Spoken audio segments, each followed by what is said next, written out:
This gnarly and messed up hoof belongs to a cow who is really feeling a lot of pain through it, and I'm hoping in this video we can change that. To me, some cows' feet are a thing of beauty. They work functionally to keep the cows as comfortable as possible. Unfortunately though, this does not fall into that category one little bit. You can see the hoof horn is not well formed, and I can actually peel it away with my fingers. Her foot is gnarly, it is not smooth, it's anything but level, and it has a huge gash on that inner claw towards the heel. That is the object of my attention during this trim. From experience, I know that is the source of her pain. You guys at home haven't seen this cow walk, but let me assure you this, she is not walking very well at all. I start by levelling out both of the claws. I need to balance them as much as possible before truly attacking the problem and doing everything I can to set her on her way to recovery. Cows often salivate when they're stressed out, and they don't like being in the crush.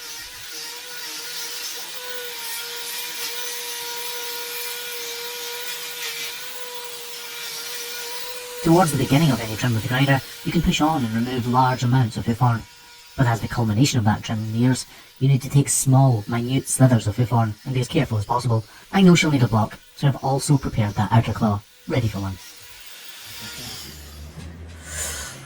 Slow one.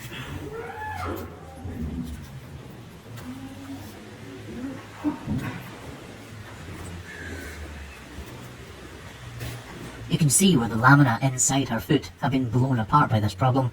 The lamina are basically like lots of leaves of paper, and they form an incredibly strong attachment between the interior of the hoof capsule and the cow's foot within.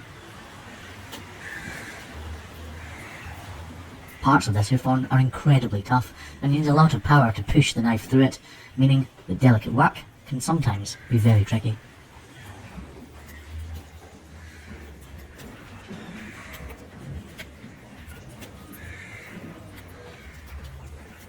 Working with cows in general can be an incredibly dangerous job, but when you add into the mix that you're working with their feet and grinders and razor sharp knives, it becomes very, very, very dangerous indeed.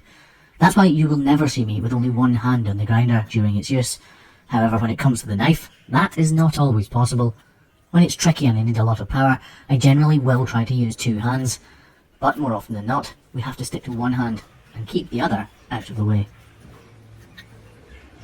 We're getting close to the end of the trim now, and I have still to attach a block, but I can give her some relief is inside heel.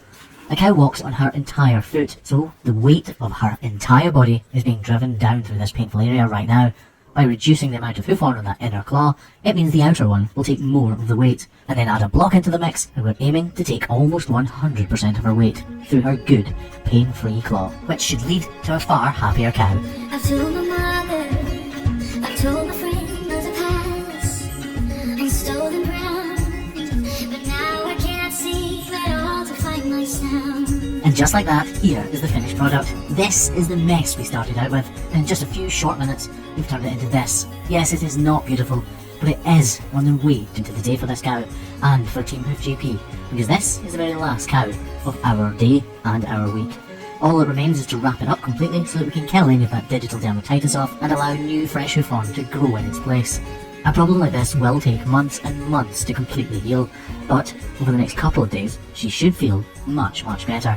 As she walks away here, we can all see that it is incredible how well she is walking, all things considered.